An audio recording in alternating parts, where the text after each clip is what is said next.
What's up, everybody? It's Kelly. It's Megan. It's Wednesday. And if you notice, we're in a two box. We are missing Sir Bosco today. Apparently, wheels are up. He's on his way to Houston. There's some stipulations I hear that, had to happen in order for him to be there. Interesting. What are you hearing? You usually share the tea with me, but what are the stipulations? Oh no, I'm just from what I understand. Like Marty on Pick Central today said he had to pay his own way if he wanted to be there. Okay. And then I also may have heard on a whether it be a rundown or maybe a pardon my take. I don't know what it was, but it was a couple weeks back saying that he had to wear a Nate Oates is a scumbag shirt. So I don't know if that was still in the works for him having to go to the stream, but either way, shout out Rico on his way to Houston, which if you missed my Instagram story, I said shout out Houston because it starts tomorrow, Kelly. I know. Listen, I retweeted somebody's sarcasm, but I meant every absolute fact. It's opening day, baby. I just want baseball season for me is just time to start on football season. I'm going to be working on the NBA, the NBA still. I'm going to be doing a little bit of hockey. We've got the NFL draft around the corner. The transfer portal in college basketball is already going absolutely and utterly bananas. I can't even keep up with it. Like, just let it all happen, and then I'll catch up at the end. See, and that's perfect because you love baseball. This is your time to shine, Megan. I'm going to let you have it. I'm going to still join you on the show and provide any sort of sharp info or like people that I know that are betting it. But yeah, we're going to try to be honest with you. I have my goal is to not bet one single baseball game this year. I'm just going to not do it. My goal is to bet probably too many and be down multiple units and enjoy responsibly and enjoy every minute of it because I love baseball. America's pastime, man. It is, and I love going to baseball games, and so I probably will have some baseball bets if I hit up any ballparks. You're gonna get involved in somewhat. Go ahead. I think there's some really good plays right now on value if you God forbid baseball futures. But my boy Jordan Alvarez, I know I am a big Astros homer. But speaking of homers, for him to hit the most, I think he's like 14-1. And just from 2 seasons alone, his plate discipline, he swung at 5% less balls and he swung at 5% more strikes. And that's just within a year of him being in the organization. So not only is his plate discipline improved like that much in the span of a year, but the dude is an absolute unit and he's just hitting fucking bombs. And he's 14-1. So listen, I don't know if we're doing long ball Thursdays or not anymore, but if we are, that between him and Judge last year, if you would have bet those two like on a rotating Thursday, you were hitting at a pretty good clip, and they were plus like 300, so it wasn't anything crazy, but they were definitely. Listen, Megan, anytime it's plus money, I'm a sucker for it. I also was a sucker for taking Wisconsin last night, thinking that they could complete an entire basketball game. 41 points in the first half. What the fuck? And I tweeted, Wisconsin, what the fuck? So one of my New Year's resolutions that I've been really fucking terrible at thus far is trying to be more present, right? When you're at dinner with friends or you're doing other things, right? So we agree to go to dinner. Some friends are in town. No problem. I look as we're walking, I'm like 41-29. Let's go. Like, I don't even need to check the score. Get a bottle of wine, have some nice dinner. I'm like, I'm going to go to the bathroom and check the score. Of course I am. I was like, what? And then I tweeted like, what the fuck happened? And everybody told me, I'm like, I think that's almost statistically impossible. I think I could have scored in that 9 minutes. It's just ridiculous. An absolute travesty. I'm so glad I didn't have to watch it. Were you also on UAB last night as well? I was not, but boy, overtime, usually where dogs go to die. Not just that, but Brewer, I think he had 30 points, 41 minutes, and he only missed 3 fucking shots. 3 shots out of 41 minutes, and he put up 30. Like, what? And they didn't cover. They won by 2 in overtime. I had them by 3, of course. That's just insane. Like, how do you only miss 3 shots like that? Like, what is the percentage on that? Out of how many shots did he take? And then I can tell you the percentage on it. I don't know. I think it. I'd have to look at the stat box, but so regardless, if he scored 30 points, I'm not sure how many were 3s to 2s. I don't know how many were free throws. So yeah, we would have. I don't want to have to go give you that quick math. That's too much because we can move on and we can talk about the Final Four. Which we got 4 teams left. And Kelly, if I were to ask you 3 weeks ago, not we'll say get past round 1. Would you have, if I would have given you these 4 teams to make the Final Four, like what in your brain would you think that I'm an absolute lunatic? Do you think that I would be like the sharpest person ever? Do you think that I would have just been blind guessing? Like what if I had these teams in my Final Four? Do you think that I just was like a toddler picking this? Like, what do you think of this? So I threw my bracket in the trash. I just got it out of the trash because I wanted to. Bets over brackets. Always. I know bets over brackets, but I wanted to see where I actually lined up. So in my Elite 8, I had San Diego State, I had K-State, I had Houston, I had Texas. Granted, everything else went to shit. But no, I did not have FAU. I did not have Creighton. I definitely did not have UConn. UConn has just been playing monster. And I had Miami in the Sweet 16, but I had them losing to Houston. They were 7-point underdogs. And all they keep doing is crushing. Megan, Saturday, I was at the Greektown Casino. You were at La Berge. We had a great time. I felt what a comeback by the Hurricanes. I thought we were cooked. We were done. We were out of it. We were buried, and all of a sudden we stuck our zombie hand up and threw up the fucking U, and they got it done, and they covered with ease. Like, what the hell? Listen, Laura Naga is a great coach. Laura Naga. I don't know which one it is. Either way, he's like grandpa. And I'm really happy for Nigel Pack. I know I've said that on the show a ton of times. K-State transfer. He got the bag, and now he's in the Final Four as well. So very happy for him. But yeah, this Miami team, they match up horribly yet again. And here I am going, I think I have to bet them. I think I do. I've already taken Miami plus the 6. It's at the 6. I also took it. Well, it was 5.5. And now that it's at 6, and I get a little bit better odds. Money line sprinkle for me because why? They have been underdogs and have straight up won. Besides for that Drake game where they were favorites, but I don't think they were. Yeah, but that Drake game was so weird. It was the first. That was a very trendy dog too. Everyone loved Drake. Everyone and their mom loved Drake. But Drake only loves his mom and his bed. He's sorry. No, it was stupid. I'll never say something like that again. Okay, so but yes, I am. Since we already are there, I'm on Miami. I'm on plus a 6.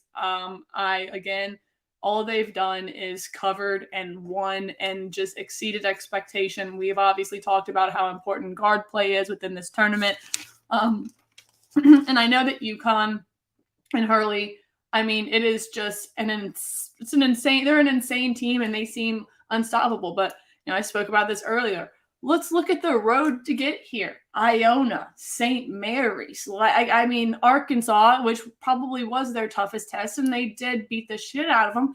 But at that point, I'm not sure Arkansas even thought that they would be there. So it's kind of like Musselman was already celebrating in the crowd, taking his shirt off, and that was the Sweet 16, like after winning that.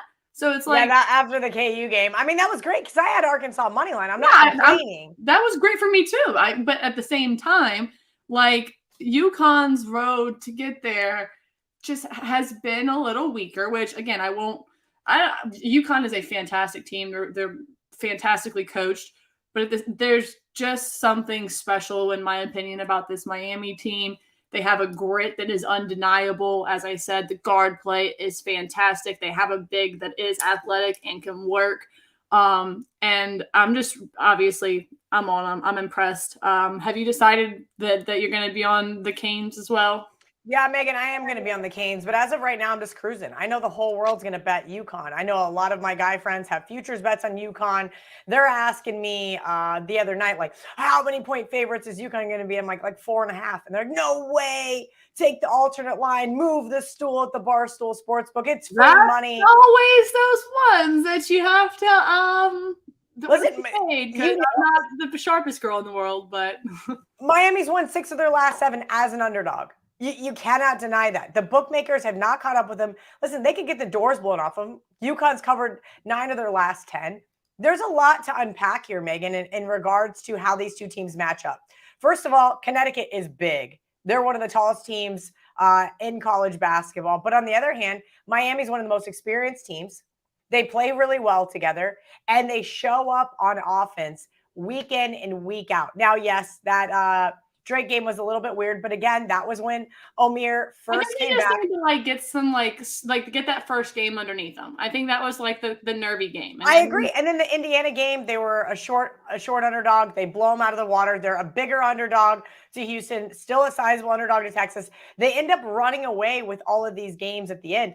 You know what might even be a better play, Megan, since I haven't played Miami yet, is to find a spot in game. Every single time that they falter early, they overcome. They did it against Drake. They did it against Texas. Now against Houston, just in case. Yeah, it was. I don't have any wood. Yes, I do. Yes, you do. It was wire to wire against Houston. I was so impressed with that team, and I really considered betting them, and I kind of wussed out because Houston was my national champion, and they sure didn't look like it that day. UConn, again, great defense, awesome on both sides of the ball, but their Achilles heel, they turn the ball over, Megan. You turn the ball over against this Miami team, they're going to capitalize. Yes, ma'am. They're going to capitalize really, really well here. Miami's defense is going to have to step up, not allow them to bang down any of those wide open threes that we've seen them be able to do from time to time. And they just score in clusters too, so that's why they were able to just come back. They do. This team. Okay, well, everybody's gonna laugh at me for my age, but this team reminds me of the '90s in UNLV. This team can run, and that is what they do. When they go on those type of runs, those scoring droughts for their opponent. I mean, they're insane. It's just. I love this Miami team. I really, and at this point, they're who I'm rooting for.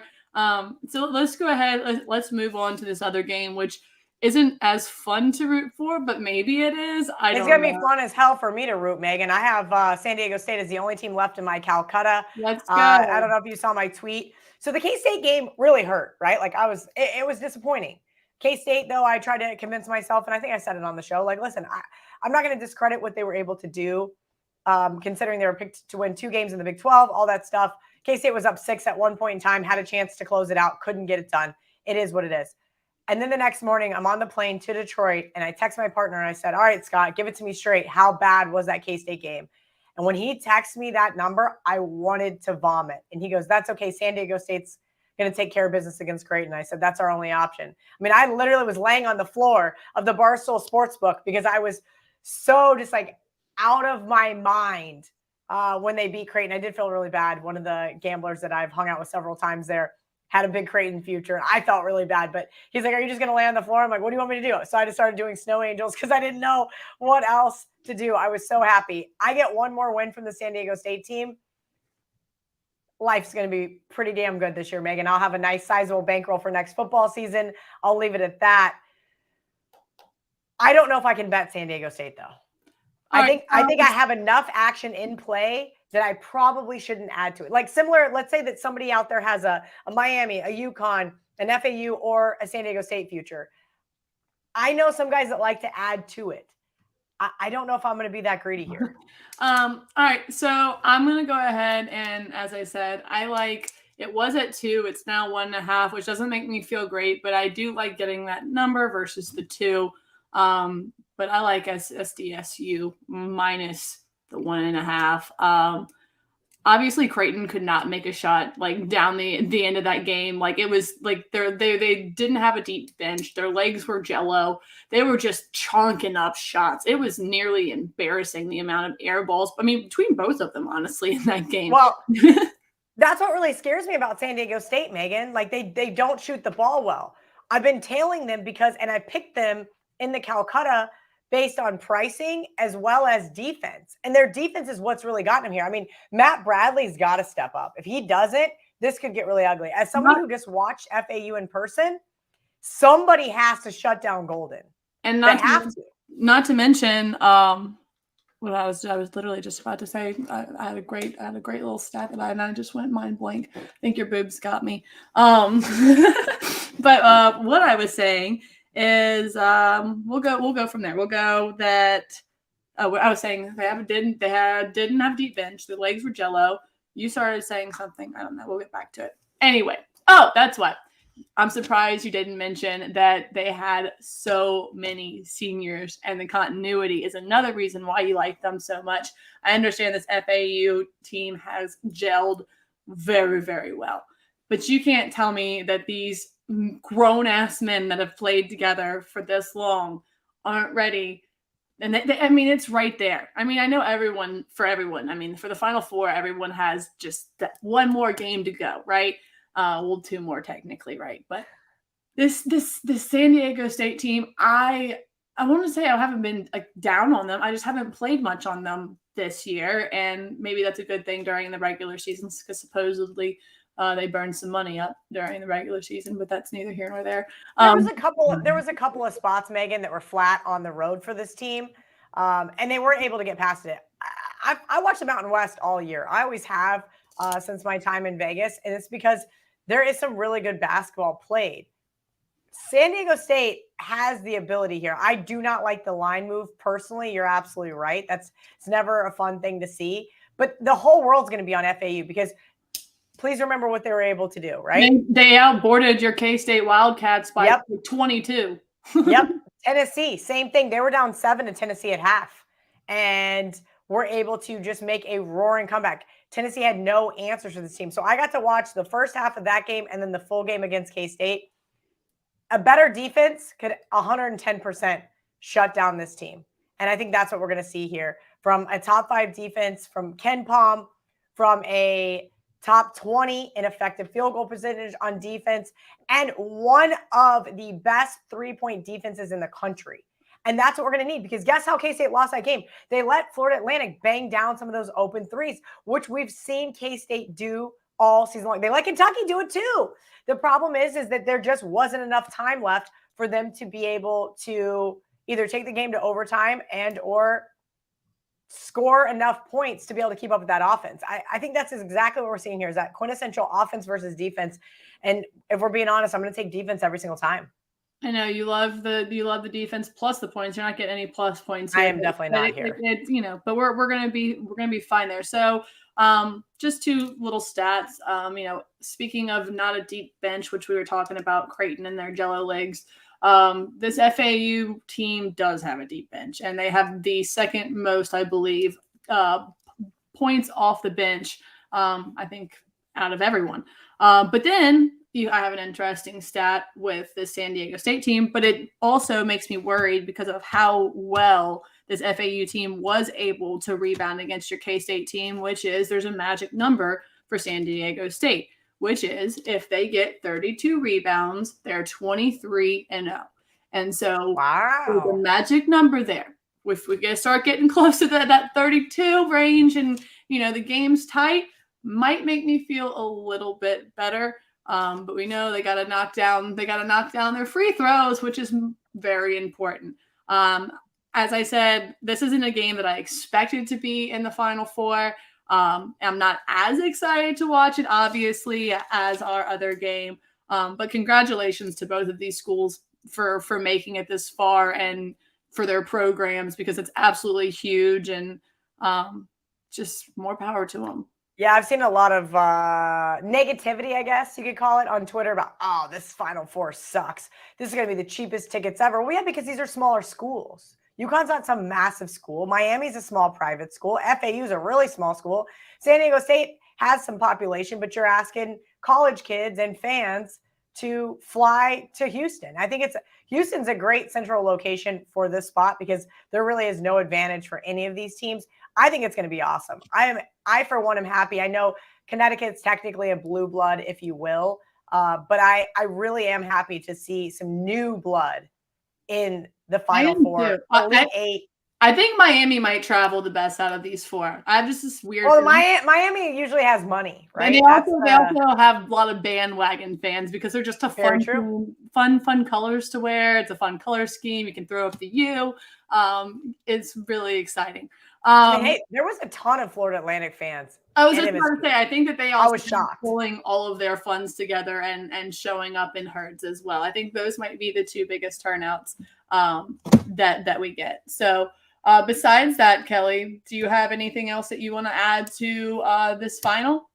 No, that's it. I'm going to be on SDSU and Miami with you. So it's team money shots for Saturday.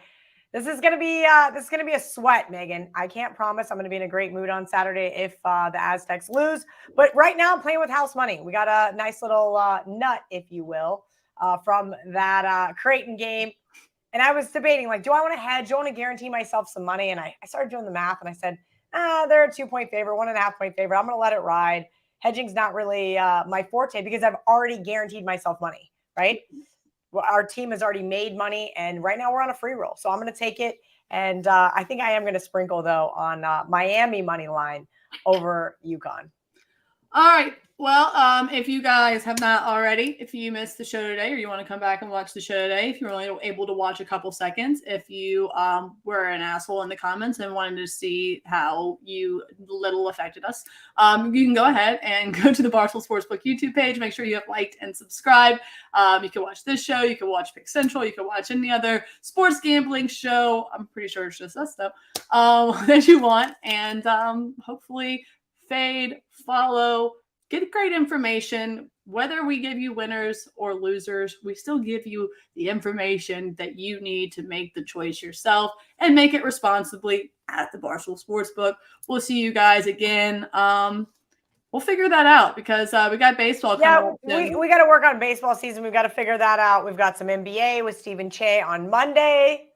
Shout out to those guys for breaking the Barstool Sportsbook, by the way. Right? Him and Elio just crushed. I'm so happy for the brain freeze, guys. It's a great combo. It's a combo you never saw coming, and it's like celery and peanut butter. You didn't think you'd love it, but it's actually fantastic, and it's been great for you so far. So see you guys when we see you. We're going to figure out this new baseball / hockey / NBA / golf schedule, and we'll get back with you very shortly and hopefully with some winners. Love you guys.